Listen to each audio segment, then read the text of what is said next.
So obviously reaching new customers is important, but the rising competition for online attention and the cost of customer acquisition has reinforced the value of customer retention. How can brands prioritise their existing customers and convert them into brand ambassadors? Tracy, we'll start with you. Thanks very much. So yeah, this for us is quite a big project that I touched on before in terms of what we're doing with making the most out of our product warranty sign up, basically product registration. We obviously are a heritage brands that have traditionally just sold via retailers, don't have much by way of direct to consumer other than via these certain retailers, but I think it never does really to put all your eggs in one basket. I've always been, as much as I say I have a love-hate relationship with Amazon. I think they're great at what they do, and I admire them for the way in which they've grown the business. They don't really necessarily look at the competition. If they've got that much money, that if they can just have the most outlandish ideas, do it, and if it doesn't work, bin it off. Not everybody can afford that luxury, but I think what you've got to remember is when these consumers are shopping on marketplaces and not directly with the brand, is they aren't your customers, they are the retailers' customers. So we're doing quite a bit of a significant piece of work at the minute, which is making the most of these product registrations. So it's inconsequential to me whether at the moment, whether they buy it online or offline, whether they go in store. What we're going to try and capture essentially is this product registration sign up. We give them an extra year's warranty if they register the products on our website. And what that does is it gives us a name, a location to that person, because we collect certain data points on them, and it then allows us to do to understand what products they own. One of the things I love, and I know this is not a sales pitch, I know I'm here to talk about existing customers, but one of the really cool things that I've discovered with Magento is the personalization that you can do, or the customer segmentation that you can do, and the integration it has with the likes of .digital now, which means that we can take somebody else's customer, if you like, or a retailer's customer. They are still our customers, they're using our brand at the end of the day. So as far as I'm concerned, they're a brand customer. They may not have purchased a product through us, but they are a brand consumer.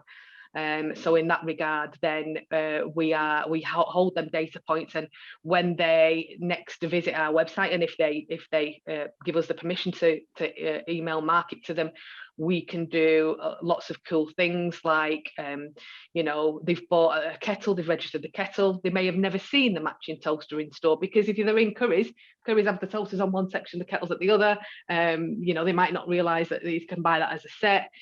So there's opportunity there to show them there's a coffee maker that matches that, and you know, because British love it, they love to complete a look in the kitchen, everything has to match. It's a real kind of thing that they love to do. And we noticed that when we did this kind of bundling on Amazon, it increased the attachment rates of matching products by 75%.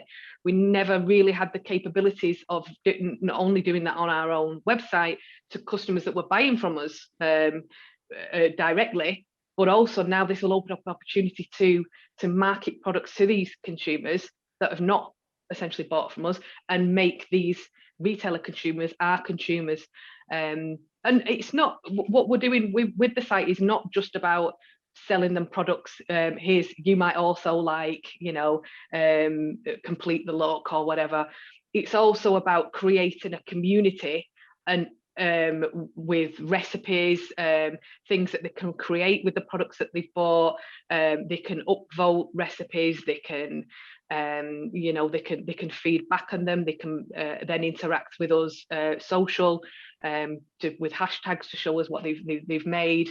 I mean, I do it all the time with products you know, from our brands that I own.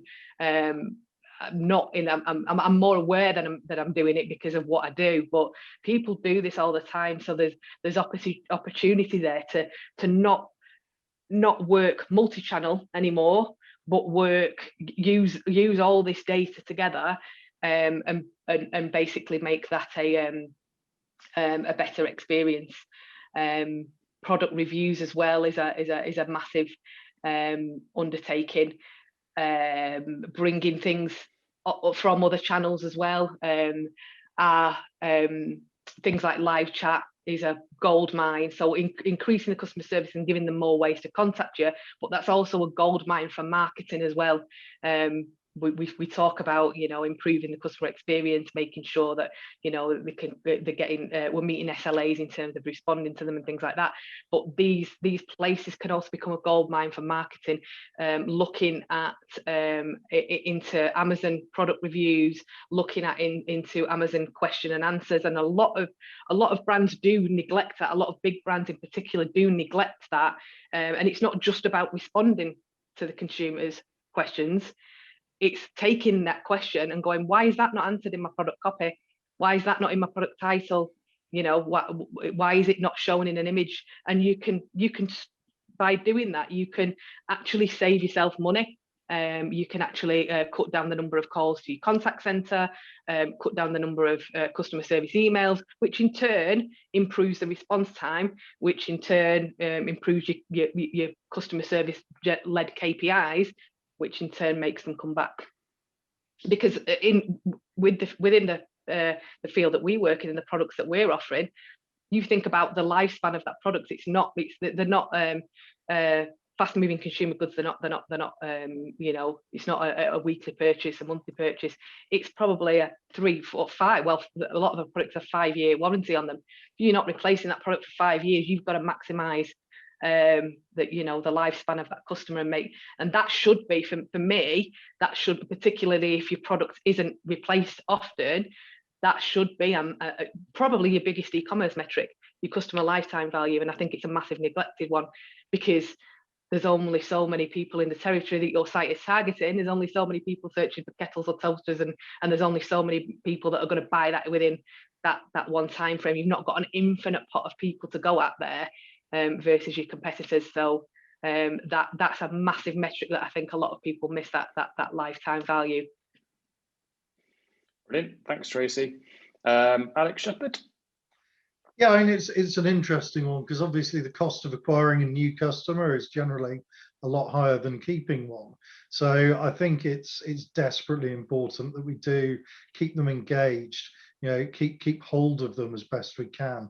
I think Tracy's point about experienced content, you know, that's really interesting to me. It's an area where we've certainly seen a lot more interest, a lot more growth, as people are trying to give people reasons to come back to the sites beyond the initial purchase. And obviously, you know, the payoff, the hope is that they'll acquire again and again. And, you know, as things become more intelligent, things like artificial intelligence coming into platforms and so on, you know, it does enable you to be hyper personalized and targeted with what kind of products you surface where. And, you know, naturally, I think some people find it a bit of a turn off when irrelevant products are shown to them, but if they're really appropriate for what they're looking at, what they're doing on the site, I think most consumers these days are actually pretty appreciative of that, and it does deliver a better brand experience overall. I think for me, another area that's quite interesting is how people are utilizing things like loyalty programs. You know, I've seen an increasing number of people. I think the first person I spoke to about it was the MD of Ellis Brigham. For anyone who knows them, they're sort of generally ski wear, climbing wear, that kind of thing. And he actually had empowered his sales team to offer random acts of kindness to customers. So, you know, someone comes in, they've bought a spider jacket or whatever, he gave them the ability to go, why don't you just have the gloves or the hat or whatever that goes with it? And I thought that was really interesting. And as we enter a world where data, you know, on and offline is a lot more accessible and convergent, the reality is that we can use that to effectively score and understand people and maybe identify what might appeal to them. So certainly when we're talking to merchants about, you know, how they can utilize the rewards program, it's not simply, you know, pounds being prizes and, you know, X many pounds gets you X many points. Actually, sometimes that's more about just understanding who that customer is. So when they call up customer services to say, we've got an issue with this, they go, terribly sorry, not a problem, we'll help you through that. By the way, you're a really valued customer to us. How's about you have this as well? And you know, that goes through to things like, you know, the next topic where we're talking about sort of more conversational commerce and you know, understanding the consumer. I think the reality is that the data is there to enable us to really give them that much improved experience. Another area that again has called out to me that I've seen more and more brands engaging with is more of a subscription type model as well. You know, we've talked about experience, and convenience for me is quite a big part of that. And regardless of the sector, I think there are many areas where there are more and more consumables there. You know, Gap actually did an interesting one around baby clothing, where you could buy sort of baby Gap stuff, and they'll send the outfits as they grow and get older. I've had very similar conversations with Tommy Tippy, who make baby bottles. Obviously, they progress through different requirements there. Grow, who predominantly make grow bags, i.e. sleeping bags for babies. You know, particularly in those kind of sectors, or pet food or things like that. You know, it's really easy to come up with that model. And I think that just offers people the convenience that keeps their customers engaged and effectively prioritizes those existing customers to keep them coming back and checking in for more. Cool, thanks, Alex. Simon? I've muted myself.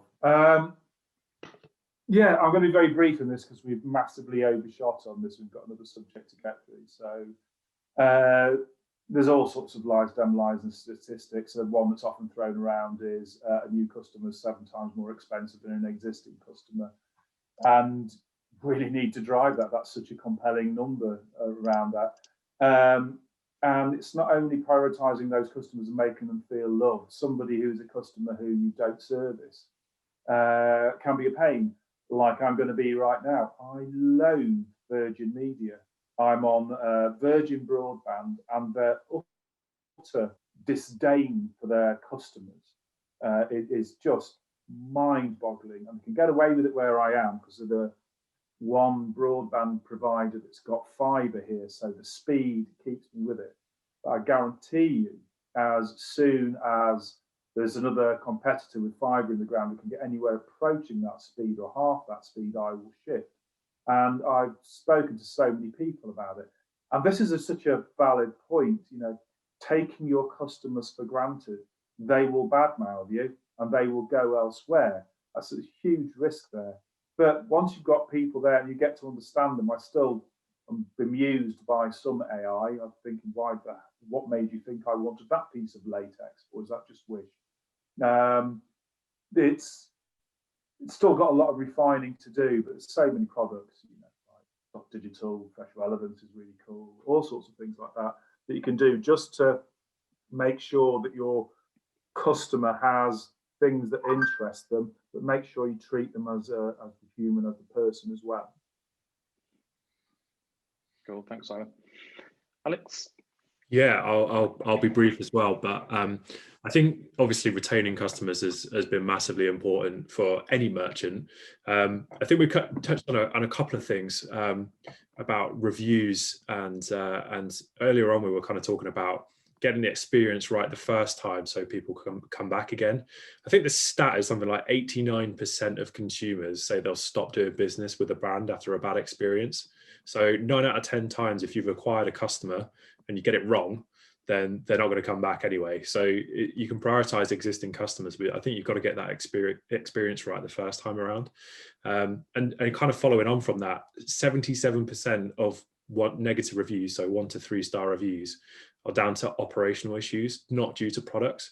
So if things are going to go wrong, the the biggest likelihood is that it's something that's happened after the buy button has been pressed. The consumer knows what they're going to expect. They've done their research on the product. They know what product is going to turn up. But if the wrong product shows up, or they're paying for next day delivery and it didn't turn up on time, or they're buying something that's actually out of stock, it's only going to lead to disappointment, and that's only going to lead to that customer not coming back again. So I think clearly I'm pretty biased, but I think one of the things that you can do to prioritize your existing customers is just ensure that you've got that whole customer experience from the moment that someone is on your website to the moment that they get the products at your door, to think about that whole customer experience and make sure that it's kind of nailed that first time around.